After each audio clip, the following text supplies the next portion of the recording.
नमस्कार। मेरा नाम एपी सिंह उर्फ टिंकू बाबू है। आज मैं बिहार की जनता से कुछ पूछना चाहता हूँ और इसी मामले में मैं आप लोगों से ही बात कर लूंगा।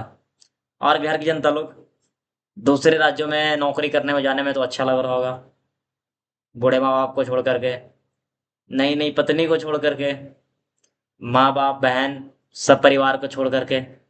कब तक यार, ऐसे कब तक करोगे तुम लोग? कब तक दूसरे राज्यों में जाके धक्का खाओगे, दूसरे राज्यों में रोजगार के लिए भटकते भटकते रहोगे? अगर इस सिचुएशन से निकलना है तब,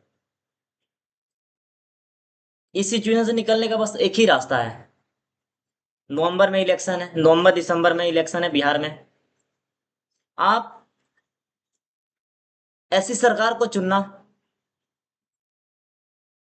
जो रोजगार के लिए कुछ करे बिहार में, स्वास्थ्य के लिए करे कुछ बिहार में, शिक्षा के लिए कुछ करे बिहार में। ये नहीं कि किसी को भी चुन लो यार, जैसे 20 सालों से हो रहा है और उससे पहले भी हो रहा है यही चीजें। ऐसा नहीं यार। मैं ये नहीं कर रहा हूँ कि हाँ आप उस पार्टी को सपोर्ट करो, उस पार्टी को सपोर्ट करो, लेकिन यार एक पार्टी का सपोर्ट करो। एक पार्टी को चुन करके बिहार विधानसभा में लाओ, ताकि वो पार्टी ना स्वतंत्र रूप से कार्य कर सके, किसी दबाव में ना आए। या बीजेपी हो या फिर जेडीयू हो या फिर आरजेडी हो या फिर एलजेपी हो या फिर जन स्वराज हो या फिर लालू जी का पार्टी हो, नीतीश जी का पार्टी हो, मोदी जी का पार्टी हो, किसी भी पार्टी को, एक पार्टी का सपोर्ट करो यार। क्योंकि एक पार्टी जब किसी भी स्टेट के अंदर में कार्य करता है ना, तो अपना पूरी ताकत लगा कार्य करता है, उससे किसी भी चीज का रुकावट नहीं होता है। और जैसे ही उसका सहयोगी पार्टी बन जाता है एक दूसरे के पार्टी सरकार चलाने के लिए, तो वो पार्टी ना खटखटाहट जैसा काम करता है। किसी पार्टी को वो चीजें पसंद नहीं आता, किसी पार्टी को वो चीजें पसंद नहीं आता। इसी के कारण किसी भी स्टेट का विकास रुक जाता है। अगर बिहार वालों, अगर इस चीज को आप लोग समझ जाओगे ना, तो निश्चित बिहार का विकास हो जाएगा। और आप लोग उस पार्टी को सपोर्ट करो जो पार्टी आपसे बोले कि मैं बेरोजगारी को दूर करूंगा, हर हद तक दूर करने की कोशिश करूंगा। अगर आप सोचोगे ना कि सरकारी नौकरी से बेरोजगारी खत्म हो जाए, कभी नहीं खत्म होगा, कभी हो ही नहीं सकता यार। बेरोजगारी कभी खत्म ही नहीं होगा। वही बिहार जैसे राज्य में तीसरा सबसे ज्यादा घनत्व वाला राज्य है बिहार, पता है ना आप लोग को? तीसरा सबसे ज्यादा घनत्व वाला बिहार है। कैसे बेरोजगारी खत्म हो जाएगा यार? आप ही लोग बताओ कैसे खत्म हो जाएगा? नहीं, कभी नहीं खत्म होगा। मोदी जी ने तो ये भी बोला था कि 50,000 करोड़ दे दूं, 60,000 करोड़ दे दूं, कि 80,000 करोड़ दे दूं। चलो भाई 1.25 लाख करोड़ दे दिया, क्या हुआ? कहाँ गया वो पैसा? मिला? बिहार सरकार को मिला? नहीं मिला ना। कहाँ से मिलेगा? उनको मंत्रिमंडल की चिंता पड़ी है। नीतीश बाबू कहाँ से मांगेंगे? नीतीश बाबू कहाँ से मांगेंगे? उनको तो मंत्री पद का चिंता है ना, उनको मुख्यमंत्री बनना है। कहाँ से मांगेंगे? अभी कुछ लोग बात कर रहे थे कि दिल्ली में सरकार जो चल रही है ना, वो नीतीश बाबू की देन से चल रही है।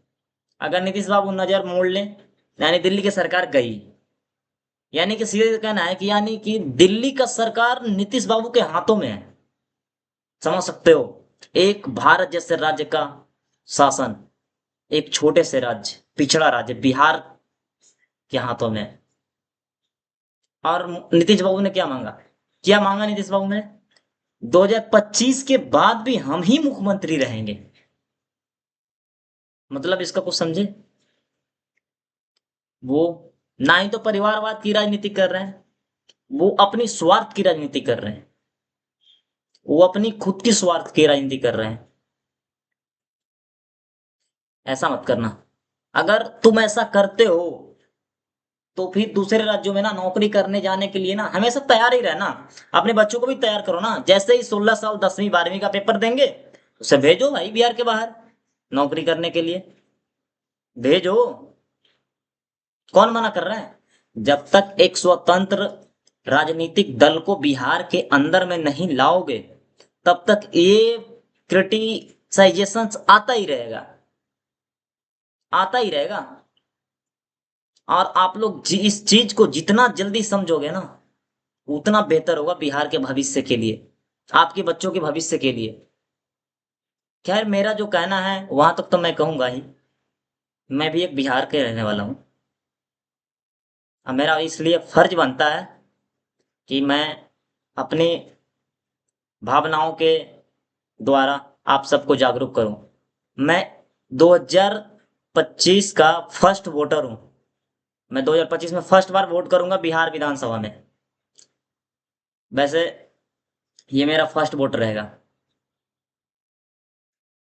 तो प्लीज मैं फर्स्ट वोटर से भी कहना चाहता हूँ, पढ़े लिखे युवा मतदाताओं जितने भी हो आप लोग, पढ़े लिखे कैंडिडेट को ही वोट करना।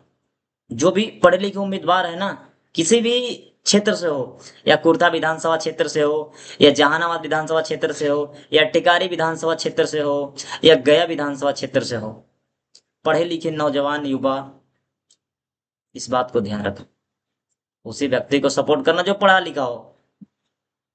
और मैं इससे ज्यादा क्या बताऊं। आप लोग खुद समझदार हैं, आप बिहारी हैं, इसलिए आप लोग समझदार हैं।